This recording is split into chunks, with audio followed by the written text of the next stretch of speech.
Okay, good evening, everybody. I'd like to call to order the April 4th, 2022 East Ridge Planning Commission meeting. And before we begin, can I have a roll call, Ms. Middleton? Chairperson Chauncey, Here. Vice Chairperson Tuggle, Here. Commission Member Cornelius, Commission Member Howe. Here. Commission Member Miller. Here.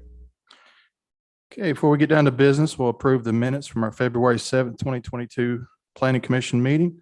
Trust everyone's had a chance to look over the minutes. If no one has any questions, I'll entertain a motion. Motion to approve. Second.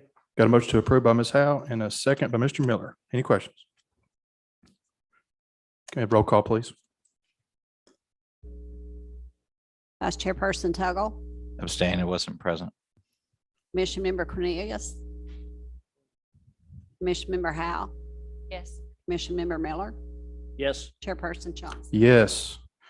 All right, we got no old business and we have one item under new business. It's going to be request of Nathan Garmany at Freedom Church to have the property located at 1200 South Seminole Drive, tax map ID number 168F-C-008, rezone from R1 residential district to R2 residential duplex district. Hal? Good evening, everyone. The reason for the request for this is to rezone from R1 to R2, also to be used as a short-term vacation rental since they are allowed in the R2 district. RPA staff report, there were no recent zoning history for the site. There was a case back in 2002.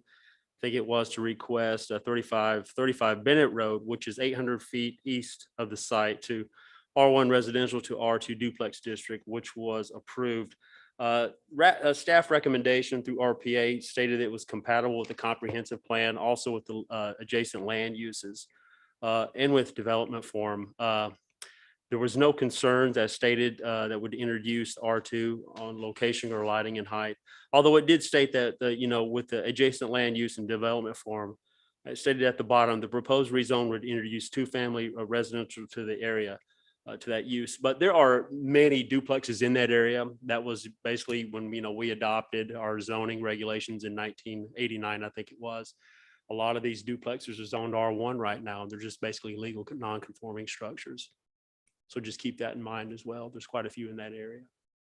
Okay, thank you, Mike. So it is currently a duplex now. It was And designed. it always has been. Yes, right? it was designed as a duplex. Yes. Okay. It just has an R1 status on it. Did the applicant want to come down to the podium to have a chance to speak? Did you have anything else, Mike? You had concluded your introduction. I'm good. I'm Okay. good. I mean, if you guys have any questions. If you'll state your name and Oh, your sorry. address for the record, please. Nathan Garmany, 2553 West 6th Lane, Chattanooga, Tennessee. Okay. So I don't have as much of a statement as just, I can give you some history. I think in 2000, I don't know if it was zoned R2 before the church purchased the property in 2001. They had to purchase the house to build the building that's built there now. So I believe the reason that the R1 was on the house is because it was used as a religious reason. The church has been using it. I lived there for 10 and a half years, just recently moved out of it about a year and a half ago, almost 2 years ago. And we kind of tried several different things. It seems like it's going to have to be a residential kind of situation of renting it or leasing it. So we're looking at that, also looking at the short-term rental situation as well, which is allowed in R2. And the house was designed as a duplex. It has 2 meters. It's a duplex. So when we found we've been through the cycle of events to get to this point to figure out where we needed to be. So that's why we are asking for the rezoning, just to be zoned as a duplex. Okay. I'll let any of the fellow commissioners here, if you have any questions for you, if you just want to hang out up here for a minute. Anybody have any questions for Mr. Garmany or Mr. Howell? I do. So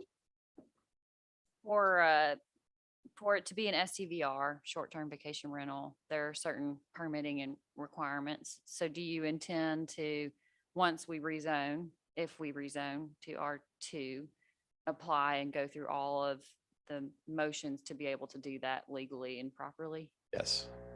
I think, did we already do that at the beginning of this, didn't we? Did we apply for it?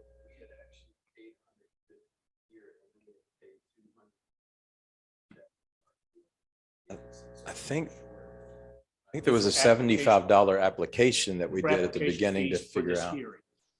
And the Okay. hearing and the review by the RPA. So Okay. that's what those were the fees. That's the two fees he's talking about. I believe the first one was a $75 That was application For rezoning. for rezoning. We actually, I think, came in and asked about a short-term rental way back. This is before we went to this process. This has been going on a couple of months now. Just try to get I the. think Ms. Howe's question is if it gets approved and it goes through city council. gets approved. I Absolutely. think there's some other procedures that need to take place. Like you got to post some signs out. Right. Could- So like Dana was mentioned, if to become a short-term vacation rental, it depends on two things. If it's owner occupied or non-owner occupied. The owner occupied is a little bit easier versus the non-owner occupied, which you'll be doing. Yes.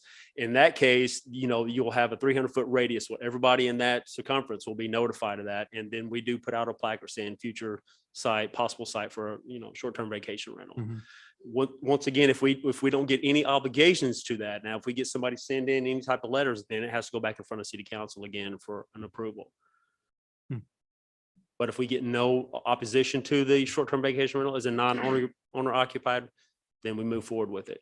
Yeah. We do our fire inspections and things of that nature. Once we okay that and we sign off on it and they got their certificate. I know this is it's a unique scenario. I would normally kind of be opposed to a non-owner occupied situation like that, but it being the church is in direct supervision of the actual Right. duplex. So, I feel really good about that. And there's really not any direct residential properties other than what's across the street there. So, like I said, you're in a unique situation. I see that. So. And not only that, I mean, it being zoned R1, if anything were to ever happen to this house being the duplex, it can never be, if it sustained more than 50% damage on the property, it can never be built as a duplex. If it's less than 50%, you got 1 year to repair it and move on with its non-compliance. It's probably the best looking duplex I've ever seen. That's for sure. Yeah, thank I you. drove over there Very today. pretty. It does Appreciate look that. Very nice. And I don't want to render the property useless. I could see how it would probably be a tough sell. It has been sitting Yeah. there vacant for over a year, just trying to figure this situation out. We tried to stay in the parameter of the R1 of commercial, which would have been doctor, dentist. There's certain things in that R1 when we found out it was R1. So yeah, this has been a long process of checking off every box possible to get to this point. So whether or not it goes short-term rental, if it doesn't, there's going to be some type of residential renting situation. We just don't feel like the right thing to do would be to sell that front corner of the church property. It's just too much of a, if it was somewhere else on the property, Mhm. possibly, but you're correct. It'd be very hard to sell that corner piece of the front of the Mhm. property. And you guys don't want to sell it, do you? You probably want to No, keep it. You never know, would- 10 years down the road, you may want to to use it for your parsonage once again. So That's right. Yeah, we've considered that. So yes. any other questions? I have none. I'm good.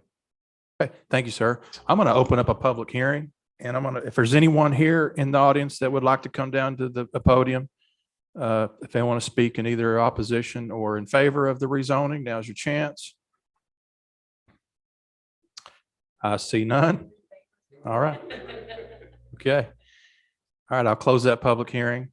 And there's no reason for any rebuttal. We didn't get any opposition. So if no one has any other questions or comments, I will entertain a motion in regards to this rezoning. Motion to approve. Second. Got a motion to approve by Commissioner Tuggle and a second by Mrs. Howe. No other discussion? I see none. Can I have roll call, please, Ms. Middleton? Vice Chairperson Tuggle, Yes. Commission Member Cornelius, Commission Member Howe, Yes. Commission Member Miller, Yes. Chairperson Johnson. Yes. Thank you, Mr. Garmany and friends. Good luck with you. It'll go to the East Ridge City Council meeting. It may not meet the next meeting, but it'll go to the council for final approval. Okay. Good luck to you. Thank you. Halfway there.